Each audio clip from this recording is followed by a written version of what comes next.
Hello दोस्तों, subscribe कीजिए मेरे कुलदीप संचेती चैनल को एंड बेल आइकन को प्रेस कीजिए finance IPOs and latest stock updates के लिए एंड फंडामेंटल एनालिसिस।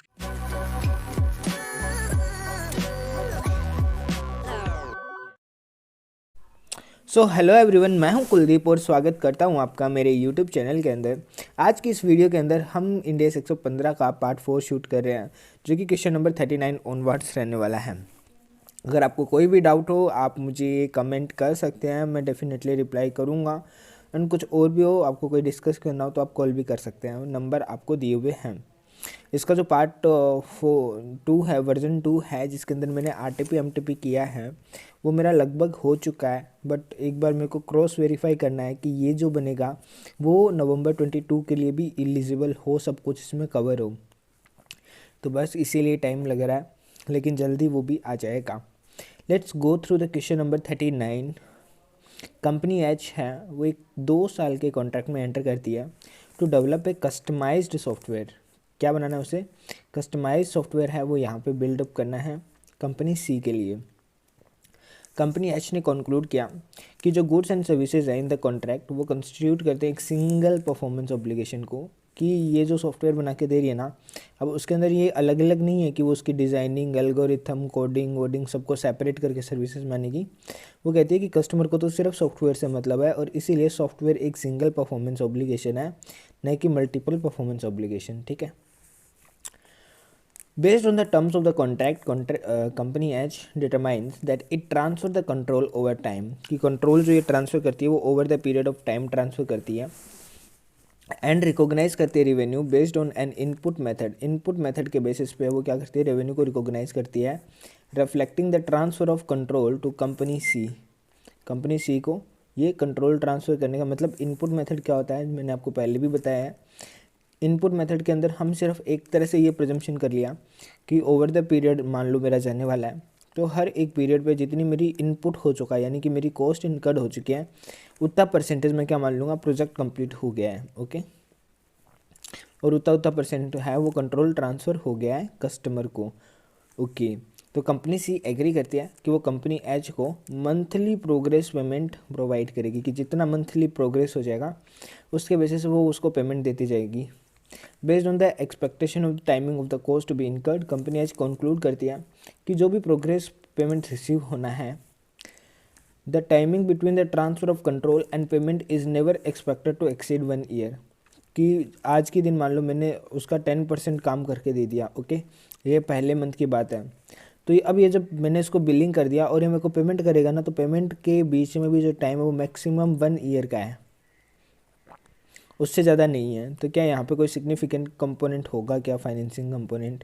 तो देखिए, अगर विद इन 1 ईयर होता है तो यहाँ पे प्रैक्टिकल एक्सपीडियंट भी मिल जाती है अपन को।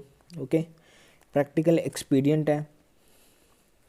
सेकेंड थिंग, फाइनेंसिंग कंपोनेंट होने के लिए, सबसे पहले फाइनेंसिंग कंपोनेंट ही होने के लिए है वो क्या होना चाहिए, आपका जो अरेंजमेंट है, आपने ना स्ट्रक्चर इस तरह से किया हुआ होना चाहिए ट्रांजैक्शन को, ताकि आपको फिनेंसिंग गेन हो सके। तो क्या ये यहाँ पे है? क्या नहीं है। तो इस केस के अंदर सिग्निफिकेंट फाइनेंसिंग कंपोनेंट नहीं होना चाहिए। Let's go through the answer. Company H concludes it will not need to further assess whether a significant financing component is present and does not adjust the promised consideration in determining the transaction price, as they are applying the practical expedient under India's 115। हाँ, क्योंकि 1 साल से कम है तो कोई वो बात ही नहीं है, चाहे सिग्निफिकेंट फाइनेंसिंग कंपोनेंट हो या नहीं हो, दोनों में ये अकाउंट फॉर नहीं होगा।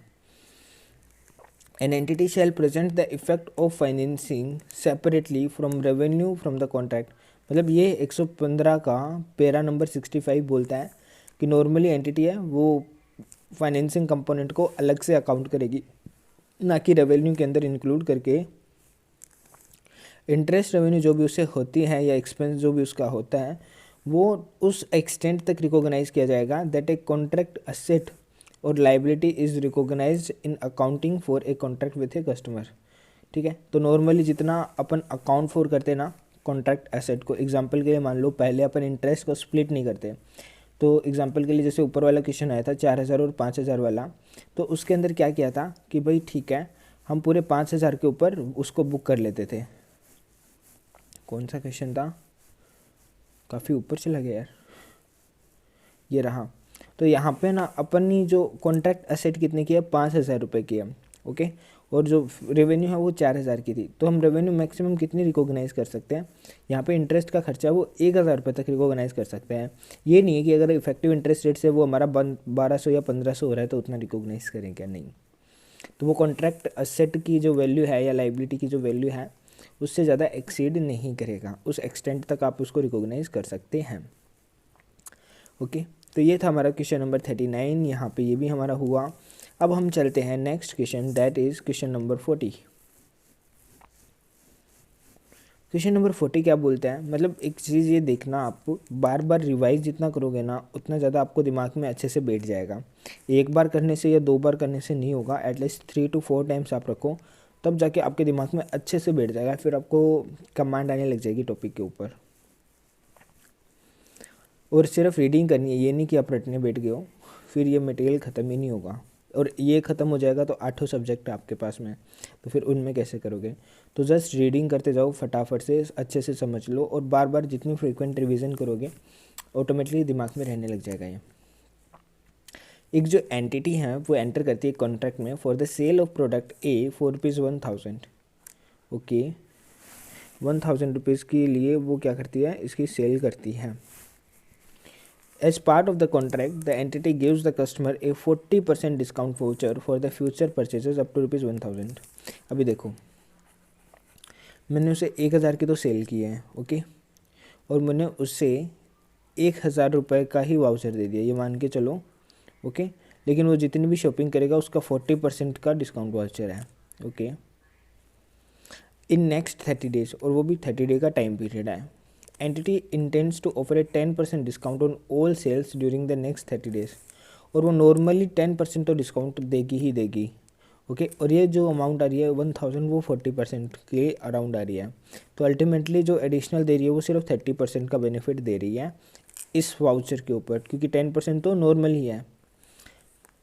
That 10% discount can not be use in addition to the 40% discount. तो उन्होंने ये बोले कि 10% और 40% आप दोनों साथ में नहीं ले सकते, आपको दोनों में से एक ही लेना होगा, तो आप फिर यही लोगे, ओके, 40% वाला। एंटिटी बिलीव करती है कि यहाँ पे 80% लाइकलीहुड है that a customer will redeem the voucher and on an average a customer will purchase ₹500 of additional product, okay. 500 रुपये का एडिशनल प्रोडक्ट है वो कस्टमर खरीदेगा ऑन एन एवरेज, ओके। और 80% लाइकलीहुड है कि कस्टमर रिडीम करेगा। तो देखो 500 का खरीदेगा, ओके, इंटू 80% इसकी लाइकलीहुड है, मल्टीप्लाई बाय 40% का वो इस पर डिस्काउंट 30%, क्योंकि 10% तो वो नॉर्मली भी देते हैं। तो ये जो वैल्यू आएगी ना 120 रुपये, ये हो जाएगी मेरी हर एक सेल के ऊपर डिस्काउंट वाउचर की वैल्यू, ओके। तो मतलब कि 1,000 में से जो 1,000 की जो आज आपने सेल की है, ओके, उसमें से 880 रुपीज़ तो आपके सेल्स के हैं, और जो 120 रुपीज़ है वो डिस्काउंट वाउचर के हैं, ओके। तो अपन को इस तरह से इसको अकाउंट फॉर करना पड़ेगा। Let's read the answer. Since all customers will receive a 10% discount on purchase during next 30 days, the only additional discount that provides the customer with a material right is the incremental discount of 30% on the product purchased. The entity accounts for the promise to provide the incremental discount as a separate performance obligation in the contract for the sale of product A.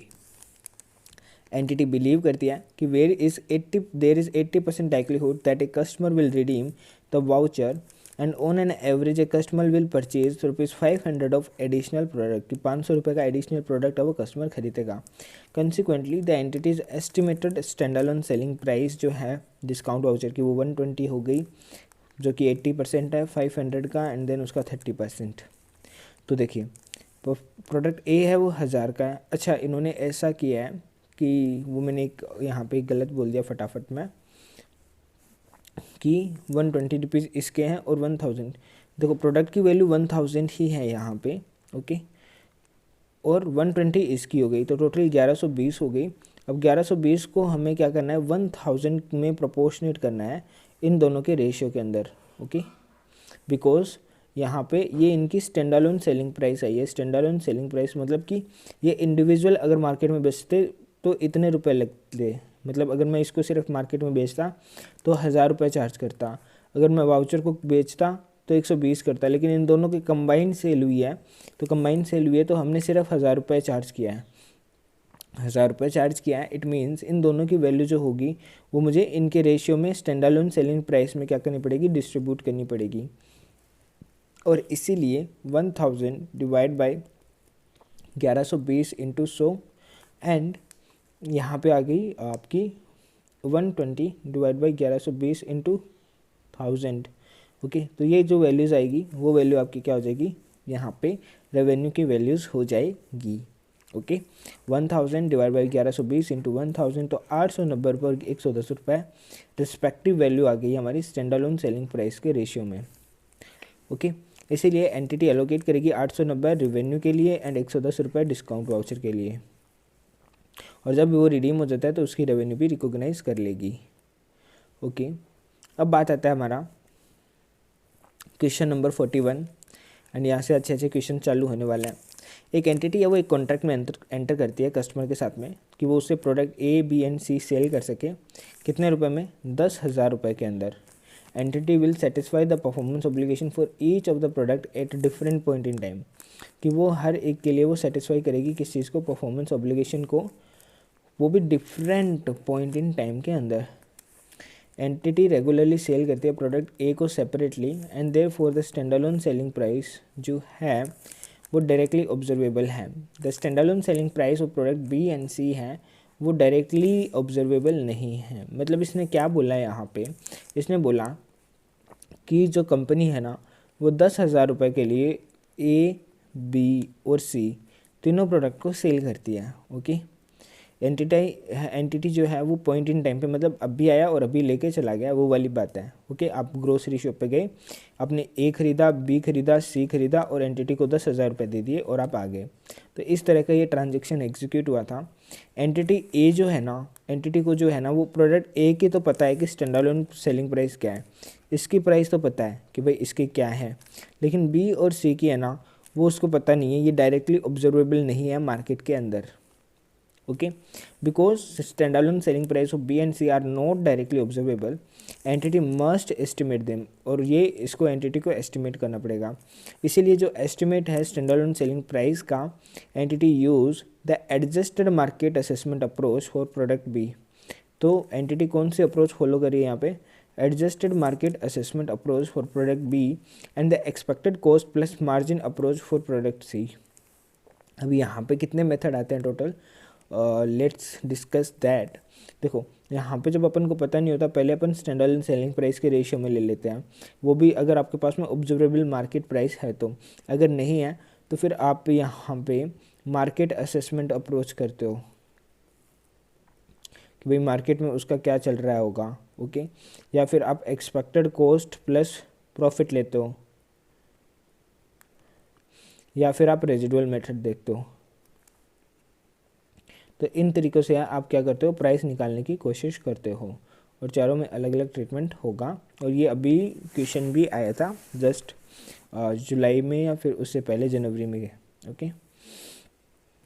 Okay, तो अब देखो यहाँ पे product A B और सी तीन product हैं, तीनों की है वो, एक तो डायरेक्टली ऑब्जर्वेबल है तो 5,000 की तो 5,000 ले लेंगे। ये उन्होंने एडजस्टेड मार्केट असेसमेंट अप्रोच से डिटरमाइन किया 2,500 रुपये, और इसकी 7,500 है expected cost plus margin approach के बेसिस पे। ओके, तो यहाँ पे आपके पास में तीनों की प्राइस आ गई है। ओके, तो बताइए ट्रांजैक्शन प्राइस, और तीनों के लिए उन्होंने चार्ज कितना किया, 10,000 रुपये। ओके, तो इंडिविजुअल प्रोडक्ट के लिए फिर कितना होगा वो आपको एलोकेट करना है रेवेन्यू को। तो अपन किस में कर सकते हैं, स्टैंड अलोन सेलिंग प्राइस के रेशियो के अंदर सिंपली कर सकते हैं, राइट। तो इन्होंने यही किया है, स्टैंड अलोन सेलिंग प्राइस के बेसिस पे सीधा एलोकेट किया है सबको। कस्टमर रिसीव करता है एक discount for purchasing the bundle of goods because the sum of the standalone selling price exceeds the promised consideration. Entity consider करती है कि there is no observable evidence about the performance obligation to which the entire discount belongs. ये जो discount है वो allocate किया जाएगा proportionately across A B and C, and जो डिस्काउंट है and there for the transaction price is allocated as follow. और इस तरह से ए बी और सी के अंदर वो ट्रांजेक्शन प्राइस क्या होगी, अलोकेट होगी। और कैसे हुई है, 5 डिवाइड बाई 15 इंटू 1000। डन, ऐसे सारों का हुआ है। अब देखो सेम केस है लेकिन थोड़ा डिफरेंट है। ओके, जैसे ऊपर वाला क्वेश्चन किया, क्वेश्चन नंबर 42 भी वैसा ही है लेकिन थोड़ा डिफरेंट है। ये डिफरेंट कहाँ पे आता है, चलो देखते हैं। एक एंटिटी है वो रेगुलरली सेल करती है एक्स को, वाई को एंड जेड को individually, thereby establishing the following standalone selling prices. और इस कारण से ये सेलिंग प्राइस है वो आती है एक्स की, वाई की और जेड की है, वो तीनों की स्टैंडअलोन सेलिंग प्राइस आपको दे रखी है। Great. And in addition, the entire regularly sales product Y and Z together for ₹50,000। कि ये जो दोनों प्रोडक्ट है ना, ये दोनों प्रोडक्ट 50,000 के लिए भी बिकते हैं। हम दोनों इन दोनों का भी कॉम्बो बेचते हैं, वो 50,000 में बिकता है। ओके, एंटिटी एंटर करती है कॉन्ट्रैक्ट विद कस्टमर में कि वो उसे XYZ तीनों सेल करेगी इन एक्सचेंज फॉर ₹1,00,000। अब वो क्या कहती है कि इन तीनों प्रोडक्ट के लिए हम सिर्फ आपसे ₹1,00,000 चार्ज करेंगे। ओके, तो यहाँ पे हमें दिख रहा है कि वो वाई और जेड को नॉर्मली भी 50,000 में बेचती है, इसको वो 50,000 में बेचती है। ओके, और वाई और जेड को भी 50,000 में बेचती है। तो फिर स्टैंडअलोन सेलिंग प्राइस के रेशियो में होगा क्या, मतलब डायरेक्टली फिर अपन ये वाली प्राइस इग्नोर करेंगे और ये वाली 50,000 तो पहले इन दोनों रेशियो में चली जाएगी 25 और 45 में, और बच्चे 50,000 रुपये वो पूरा का पूरा इसका आ जाएगा। सिंपली क्यों, क्योंकि देखो टोटल रेवेन्यू 1,00,000 रुपये रिकवर कर रहा है। 1,00,000 में से वाई और जेड की वैल्यू कितनी है, 50,000, तो वो घटाने के बाद में 50,000 रुपये बचते हैं और वो पूरा पूरा एक्स को चला जाएगा, क्योंकि तीन ही तो प्रोडक्ट है ना। तो एक्स का 50,000 और वाई और जेड दोनों का मिला के 50,000 रुपये यहाँ पर वैल्यू आएगा मेरे अकॉर्डिंग। और ये जो 50,000 है वो ऑलरेडी 25 और 45 के रेशियो में स्प्लिट कर देंगे अपन। तो यहाँ पे हर एक आइटम के लिए वो कितनी रेवेन्यू रिकॉग्नाइज करनी होगी, इसके लिए 50,000 ही हो जाएगा। इसके लिए 50,000 25 और 50/70 इंटू 50,000 कर दो। ओके सॉरी 25/70 और यहाँ पे 45/70 इंटू 50,000। तो ये वैल्यू क्या हो जाएगी आपकी, यहाँ पे हर एक जो प्राइस का अलोकेशन है वो इस हिसाब से हो जाएगा। ओके, ये हमने क्या किया था, केस ए किया था जहाँ पे हमने अलोकेट किया था डिस्काउंट को 1 या मोर परफॉर्मेंस ऑब्लिगेशंस के अंदर। अब आता है केस बी जो कि बोलता है रेजिडुअल अप्रोच इज़ एप्रोप्रिएट। कि जो एंटिटी है वो एंटर करती है कॉन्ट्रैक्ट में with a customer to sell product X Y and Z as described in case A. Entity also concludes a promise to transfer product alpha. और entity ये भी प्रोमिस करती है कि वो उसे अल्फा जो प्रोडक्ट है वो क्या करेगी, ट्रांसफ़र करेगी। Okay, total consideration in the contract is 1,30,000 and the standalone selling price of the product alpha is highly variable because entity sells product alpha to different customer from a broad range amount to 15,000 से 45,000। तो वो 15K से 45K के बीच में इसे किसी भी customer को किसी भी रेट पे बेच सकती है। ठीक है, अभी इन्होंने ये एक प्रोडक्ट अल्फा ऐड किया है और इसके कारण 1,00,000 प्लस 30,000 यानी कि 1,30,000 है वो यहाँ पे प्राइस हो गई है। ओके, अपन को पता है देखो 50,000 उसकी फिक्स है। ओके, 50,000 इसकी फिक्स है। मतलब अगर जब रेजिडुअल मेथड क्या बोलता है कि आप बाकी सबको है ना स्टैंडअलोन प्राइसेस के अंदर वो कर दो और उसके बाद में जो बचा हुआ है ना वो लास्ट में इस प्रोडक्ट को बन जाएगा। रेजिडुअल मतलब कि जो लास्ट में बचा खुसा है वो आ जाएगा। ओके, तो 50,000 मेरा ऑलरेडी इसमें चला गया ए में। ओके, 50,000 मेरा ऑलरेडी चला गया ए के अंदर, फिर 50,000 चला गया वाई और जेड के अंदर, एक्स के अंदर और वाई और जेड के अंदर। तो 1,00,000 रुपये तो मेरा इधर ही कंज्यूम हो गया। अब बचा कितना मेरे पास में, 1,30,000 में से 1,00,000 गया तो 30,000 बचा। तो मतलब कि मैं इसको अल्फा को कितना अलोकेट कर सकता हूँ, यहाँ पे 30,000 रुपये अलोकेट कर सकता हूँ। डन। अब केस सी है कि रेजिडुअल अप्रोप्रिएट, जो रेजिडुअल अप्रोच है वो इन अप्रोप्रिएट हो, तो मतलब सेम चीज़ें हैं एक्सेप्ट कि जो ट्रांजेक्शन प्राइस है वो सिर्फ 1,05,000 है इंस्टेड ऑफ 1,30,000। मतलब कि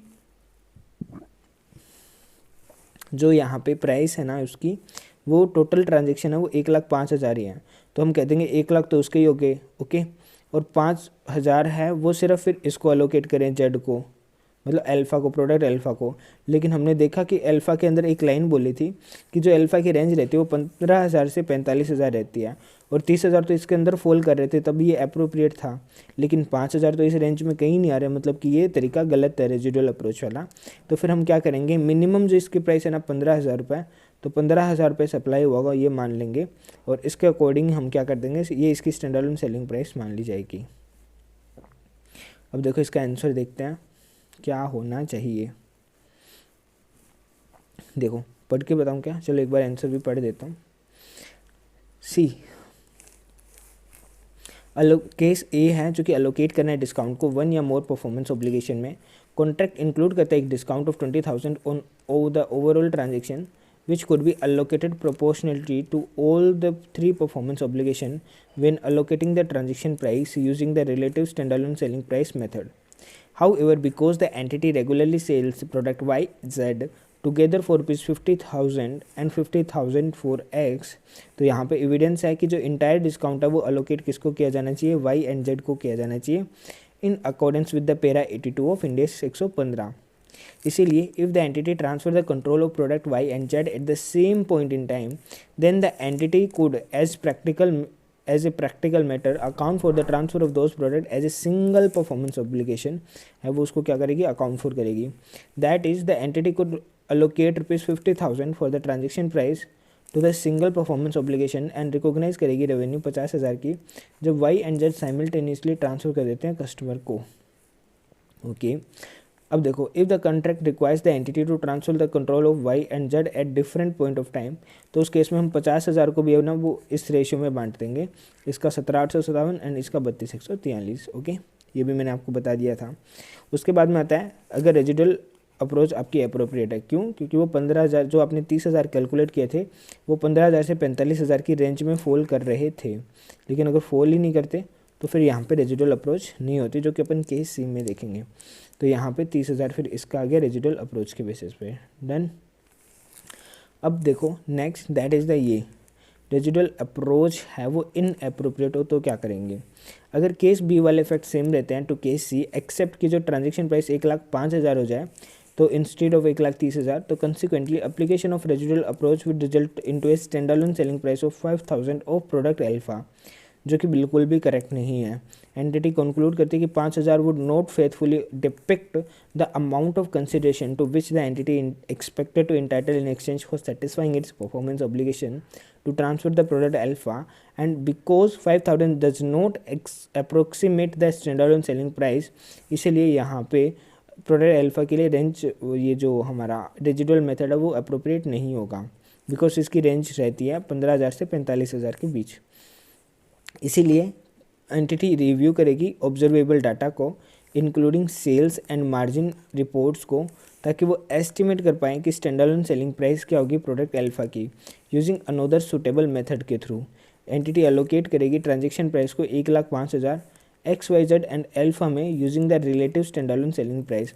अब यहाँ पे ना इसने बताया नहीं है, मैंने आपको क्या बोला था कि यहाँ पे ना अब अगर ये पता नहीं चल पा रहा है तो हम क्या करेंगे, उसकी 15,000 ही मान लेंगे। तो मैं ये कम से कम मान के चल रहा हूँ कि यही उसकी स्टैंडअलोन सेलिंग प्राइस है, लेकिन एंटिटी को हमें ये कंक्लूसिव आंसर नहीं देना है, हमें तो ये लिखना है कि एंटिटी असेस करेगी अदर मेथड के थ्रू, ओके, अदर मेथड के थ्रू, और फिर डिटरमाइन करेगी कि क्या उसकी रिलेटिव स्टैंडअलोन सेलिंग प्राइस है, और फिर उसके बेसिस पे वो चारों प्रोडक्ट के अंदर वो क्या हो जाएगा, पैसा डिवाइड हो जाएगा। ओके,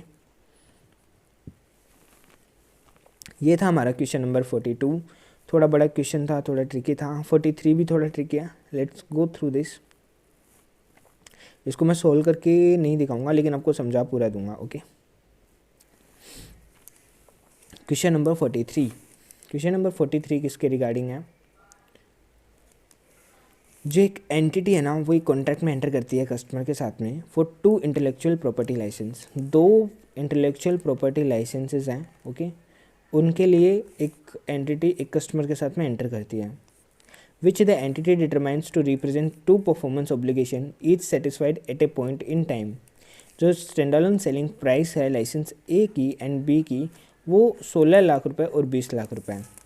ए की प्राइस कितनी है, 16 लाख, बी की कितनी है, 20 लाख। ओके, ये इनकी स्टैंडअलोन सेलिंग प्राइस है फॉर योर इन्फॉर्मेशन।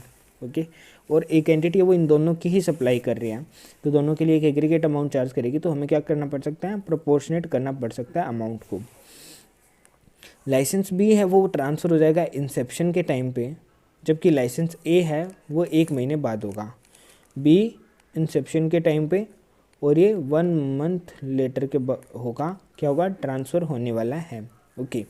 अब दो केस आपको दे रखे हैं कि दोनों में क्या आंसर होना चाहिए। पहला बोल रहा है कि वेरिएबल कंसिडरेशन है वो अलोकेट किया जाएगा entirely to one performance obligation, एक सिंगल परफॉर्मेंस ऑब्लिगेशन है उसको पूरा का पूरा वेरिएबल जो कंसिडरेशन है वो अलोकेट किया जाएगा। तो जो भी प्राइस स्टेटेड है कॉन्ट्रैक्ट में फॉर लाइसेंस ए वह एक फिक्स्ड अमाउंट है 16 लाख रुपए की, and for license B the consideration is 3% of the entity's future sale to product that use license B. यहाँ पे क्या बोला कि जो लाइसेंस के अंदर प्राइस स्टेट की गई है ना वो एक फिक्स्ड अमाउंट है 16 लाख रुपए। ओके, मतलब कि ये कॉन्ट्रैक्ट है, कॉन्ट्रैक्ट के अंदर ये लिखा है कि ए के लिए तो 16 लाख रुपए हम आपसे लेंगे, ओके, और बी के लिए हम लेंगे 3%, okay, 3% of the customer future sale of the product that use license B. तो उन सभी प्रोडक्ट में जो कि कस्टमर आगे सेल करता है उसका हम 3% कमीशन लेंगे। Okay, for the purpose of allocation entity estimate करती है कि सेल बेस्ड जो रॉयल्टी आएगी ना इसको, वो ये वाली जो 3% आने वाली है वो इसको 20 लाख रुपए ही मिलेगी। समझ में आया क्या? ये क्या है, ये इनका कॉन्ट्रैक्ट है आपस का। तो कॉन्ट्रैक्ट में ऐसे लिखा है कि ए के लिए तो 16 लाख रुपए देंगे, लेकिन बी के लिए हम सेल बेस्ड रॉयल्टी के बेसिस पे 3% आपको कमीशन देने वाले हैं, जिसकी वैल्यू भी 20 लाख होगी। तो टोटल 36 लाख रुपए कॉन्ट्रैक्ट की वैल्यू हुई है। तो बताओ अब एंटिटी कैसे अकाउंट फॉर करेगी रेवेन्यू को। मैं बता दूं, ए है वो 1 महीने बाद में यहाँ पे डिलीवर होगा, तो ए की रेवेन्यू भी हम उसी टाइम अकाउंट फॉर करेंगे। और जो बी है, ओके, बी अभी डिलीवर हो जाएगा लेकिन उसका 3% जो रेवेन्यू है उसके बेसिस पे किया जाएगा। एक बार मैं आपको ये रीड ही करवा देता हूँ, ज़्यादा ईजी रहेगा। देखो, द वेरिएबल पेमेंट रिलेट्स, यहाँ पे देखो क्या है, to allocate the transaction price the entity consider the criteria in para 85 and conclude करती है कि जो भी वेरिएबल कंसिडरेशन है वो अलोकेट किया जाएगा entirely to license A. Entirely किसके ऊपर किया जाएगा, लाइसेंस ए के ऊपर है वो किया जाएगा। एंटिटी कंक्लूड करता है कि जो भी क्राइटेरिया है वो फॉलोइंग रीजन से मैच हो जाती है। क्या क्या रीजन्स हैं कि पहला, वेरिएबल पेमेंट है वो स्पेसिफिकली टू एन आउटकम से रिलेटेड है for the performance obligation to transfer license B को ट्रांसफ़र करने के लिए, एंड अलोकेट करना एक्सपेक्टेड रॉयल्टी अमाउंट्स को rupees 20 lakh entirely to license B वह कंसिस्टेंट है with the allocation objective in para 73 to index 115 कि भाई 20 लाख रुपए जो पूरा का पूरा है ना सेल बेस्ड रॉयल्टी वो बी के लिए अलोकेट हो जाएगा। इसमें कोई गलत नहीं है, बिकॉज एंटिटी जो एस्टिमेट करती है कि उसे 20 लाख रुपए मिलेंगे और ये इसकी स्टैंडर्ड सेलिंग प्राइस के इक्वल भी है। और जो फिक्स अमाउंट है 16 लाख का वो मिलेगा उसको ए के लिए, जो कि उसकी स्टैंडर्ड सेलिंग प्राइस के इक्वल है। इसीलिए एंटिटी ए 16 लाख इसको अलोकेट कर देगी लाइसेंस ए को, and this is because based on the assessment of the fact and circumstances relating to both licences. Allocate करना लाइसेंस बी को sum of the fix consideration in addition to all the variable consideration वो meet नहीं करेगा allocation objective को, और इसीलिए entity licence B को at the inception of the contract and transfer करेगी लाइसेंस ए को 1 month later. The entity does not recognize the revenue because the consideration allocated to license B in the form of a sale-based royalty. Therefore, the entity recognizes the revenue for a sale-based royalty when those subsequent sales occurs. Even license A transfer entity है वो 16 लाख रुपए allocated to license A, वो license A को allocate कर देगी। Okay, जब licence ए transfer हो जाएगा, मतलब एज ऑन डेट वो कुछ रेवेन्यू बुक करेगी क्या, नहीं करेगी। कब करेगी वो, देखो लाइसेंस ए की डेट कब थी, ट्रांसफ़र होने की 1 महीने बाद में, तो जब वो ट्रांसफ़र हो जाता है तो वो 16 लाख की रेवेन्यू बुक कर लेगी। और बी के केस में कैसे करेगी, जैसे जैसे हर महीने का टारगेट वो उसको पता चलता जाएगा सेल्स कितनी हुई है, तो उसके बेसिस पे वो 3% की रेवेन्यू है वो हर महीने बुक करती जाएगी, मंथली बेसिस पे या फिर क्वार्टरली, जैसे भी उसको अप्रोप्रिएट लगता है वैसे। अब बात करते हैं केस नंबर 2, यानी case number B, variable consideration allocated on the basis of standalone selling price method. तो जो प्राइस स्टेट किया गया है कॉन्ट्रैक्ट में फॉर लाइसेंस ए वो फिक्स्ड अमाउंट है 6 लाख की, एंड लाइसेंस बी की है वो 5% है of the customer's future sale of product that use the license B. अब यहाँ पे उल्टा क्या हो गया कि लाइसेंस ए है ना, अब देखो इसको, इस डाटा को एक बार मैं चेंज करता हूँ। यहाँ पे लाइसेंस ए की 6 लाख कर दी है यहाँ पे वैल्यू, ये फिक्स्ड अमाउंट है, ओके, इसमें कोई चेंज नहीं है। और लाइसेंस बी को कर दिया है 5%। अब जैसे कि ऊपर मैंने लिखा था, लाइसेंस ए है वो 1 मंथ लेटर ट्रांसफ़र होगा, लाइसेंस बी कब होगा, अभी इमीडिएटली ट्रांसफ़र हो जाएगा, ओके। तो यहाँ पे इसकी 6 लाख वैल्यू है, तो वो जब भी ट्रांसफ़र होगा तभी हम 6 लाख रुपये बुक करेंगे। और लेकिन यहाँ पे बाकी का क्या बोलता है कि 5% फ्यूचर सेल के ऊपर रेट हो गई है, तो सेल बेस्ड रॉयल्टी 30 लाख रुपए एस्टिमेट करते हैं। तो एंटिटी वो 3 महीने में इसका कंट्रोल ट्रांसफ़र कर देगी, ठीक है। लाइसेंस ए का जो है वो पहले 1 मंथ था ना, अब वो 3 मंथ हो गया है, ओके। 3 मंथ में वो कंट्रोल ट्रांसफ़र कर देगी। जो royalty due from the customer's first month of the sale is ₹4 lakh, और पहले मंथ का फिगर भी आ गया और उसकी रॉयल्टी निकल के आती है 4 लाख रुपए, ओके। तो देखो सबसे पहले तो अब मैं बात करता हूँ कि लाइसेंस ए ट्रांसफ़र कब हो रहा है। लाइसेंस ए ट्रांसफ़र हो रहा है यहाँ पे 3 मंथ लेटर, तो 6 लाख रुपए का खर्चा, ये जो रेवेन्यू है वो 3 महीने बाद में रिकॉग्नाइज करेंगे पूरा का पूरा, ओके। अब बचा 30 लाख का अमाउंट। 30 लाख का अमाउंट में से ये कह रहा है कि वो सेल बेस्ड रॉयल्टी है, वो 5% के हिसाब से लेनी है हमें। तो मंथली बेसिस पे जैसे सेल आई, और सेल आने के बाद में पता चल गया कि 4 लाख रुपए इसको क्या मिलने वाले हैं, रॉयल्टी के मिलने वाले हैं 4 लाख रुपए। तो 4 लाख रुपए को भी हमें ए और बी दोनों में बांटने पड़ेंगे अब यहाँ पे, और ए और बी में किस रेशियो में बांटेंगे वो हमें देखना है, ओके। तो ए को है ना ऑलरेडी 16 लाख की वैल्यू थी, उसमें से 6 लाख मिल चुके हैं, तो ए के तो 10 लाख रुपए बाकी है, ओके, और इसके 20 लाख रुपए बाकी है। तो 10:20 के रेशियो में वो हम इसको बांट देंगे, ओके। और वो कितना आएगा, 4 लाख को अगर हम इसमें बांटेंगे तो जो वैल्यू आएगी, देखो नीचे से देख ही लेते एक बार, मेरे पास अभी कैलकुलेटर नहीं है, अदरवाइज मैं बता ही देता। सी यहाँ पे केस 2 के अंदर इन अप्लाइंग द क्राइटेरिया, यहाँ पे बोल दिया कि 6 लाख लाइसेंस ए के लिए, 30 लाख रुपए दोनों, वो रीजनेबल अलोकेशन नहीं है 16 लाख और 20 लाख के रेशियो में, इसलिए हमें रीजनेबल अलोकेशन डिटरमाइन करना पड़ेगा। और वो डिटरमाइन करने के बाद में वो ये वैल्यू आती है कि 20 lakh divide by 36 lakh into 6 lakh किया तो 3,33,333 और 2 66 667 है। मतलब इन्होंने क्या किया यहाँ पे, 6 लाख का जो फिक्स्ड कंसिडरेशन भी था ना, उसको भी अभी एसएसपी के अंदर है वो प्रोपोर्शनेट किया है, ओके। और उससे इनकी वैल्यू जो बच के आई है वो ये वाली वैल्यूज़ आ गई हैं निकल के, ओके।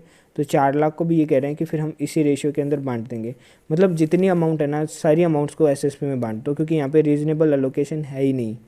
अगर रीजनेबल अलोकेशन होता तो हम उससे करते, लेकिन रीजनेबल अलोकेशन नहीं है, इसीलिए हम क्या कर देंगे, उसको डायरेक्टली एसएसपी में बांट देंगे। पहले 6 लाख थे, ओके, तो जो 3 महीने बाद रेवेन्यू रिकॉग्नाइज होगी उसे भी 20:16 के रेशियो में बांट दो, ओके।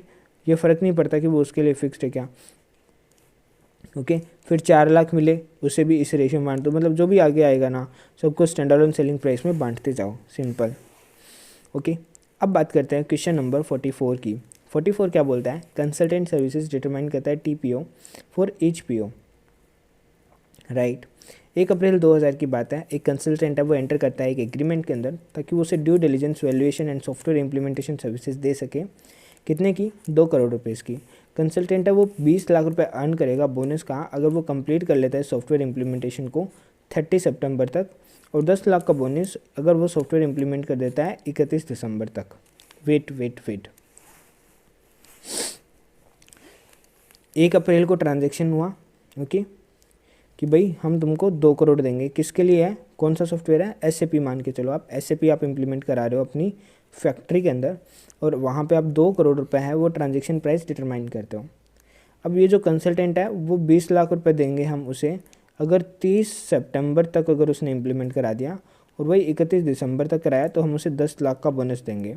लेकिन उसके बाद में कराया तो हम उसको क्या देंगे, अंडा, ओके। इसीलिए जो due diligence valuation and software implementation की सर्विसेज हैं वो डिस्टिंक्ट है, और ये तीनों सर्विसेज का 2 करोड़ रुपए है, ओके।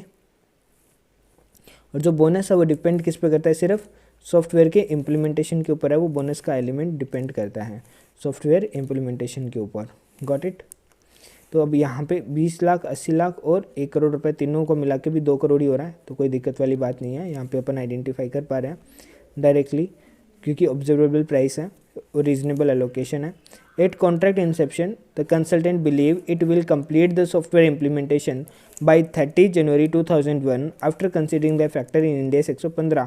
तो इंडेक्स 115 के फैक्टर को ध्यान में रख के उसने सॉफ्टवेयर को इम्प्लीमेंट कर दिया 30 जनवरी 2001 को।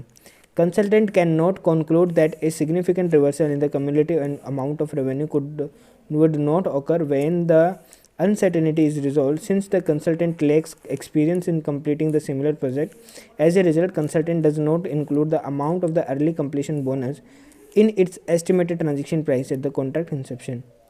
मतलब मेन बात पता है क्या बोला है यहाँ पे सीधा ये बोला है कि कंसल्टेंट को यार ये यकीन नहीं हो पा रहा कि अगर मैंने ना 20 लाख का वो बोनस है वो रिकॉग्नाइज कर लिया ना, तो मेरे को क्या नहीं करना पड़ेगा, रिवर्स नहीं करना पड़ेगा, क्योंकि हो सकता है मुझे डिले हो। ये उसने कब सोचा? 30 जनवरी 2001 को सोचा था, लेकिन 1 जुलाई 2000 को जब टाइम पास में आया तो उसने सोचा कि यार प्रोजेक्ट है वो बेटर देन एक्सपेक्टेड अचीव हुआ है, एंड 30 सितंबर तक है वो क्या हो जाएगा, ये कंप्लीट हो जाएगा 2000 तक, based on A revise estimate forecast. As a result, the consultant updates its estimated transaction price to reflect a bonus of rupees 20 lakh rupees. तो 20 लाख के बोनस को रिफ्लेक्ट करने के लिए उसने उसमें एडजस्टमेंट किए। After reviewing it's progress on 1 July the consultant determined that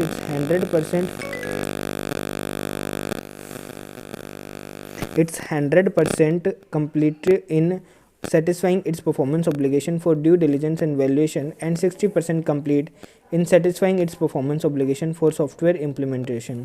तो डिटरमाइन कीजिए ट्रांजेक्शन प्राइस क्या रहने वाला है यहाँ पे। तो सिंपल है, देखो इतना बड़ा क्वेश्चन था और 2 लाइन का आंसर है।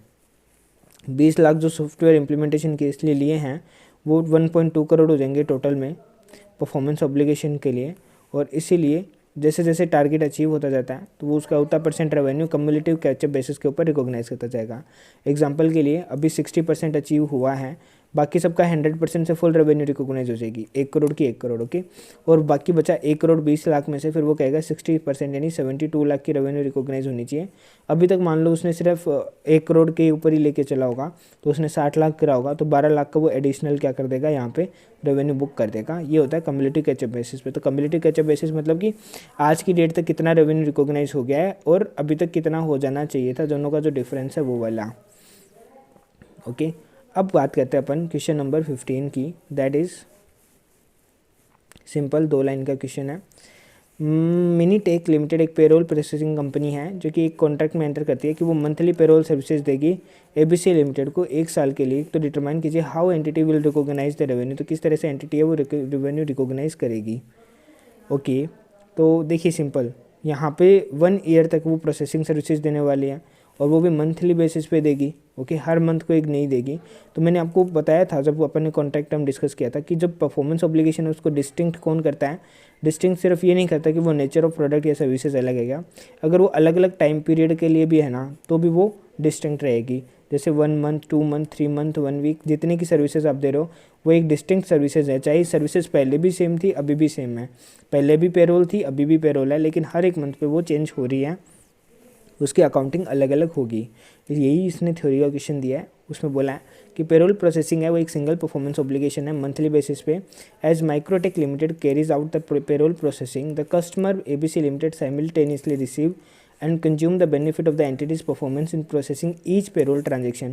Further, once the services have been performed for a particular month, in case of termination of the agreement before maturity and contract is transferred to another entity, then such new entity will not need to re-perform the services for expired month. तो उसे expired month के लिए अगर मान लो contract कहीं भी जाके terminate भी होता है ना, तो उसे पुराने जो एक्सपायर्ड मंथ है ना उसका तो रेवेन्यू मिल चुका, उसके लिए उसको वापस से रीप्रोसेस करने की ज़रूरत नहीं है, ओके।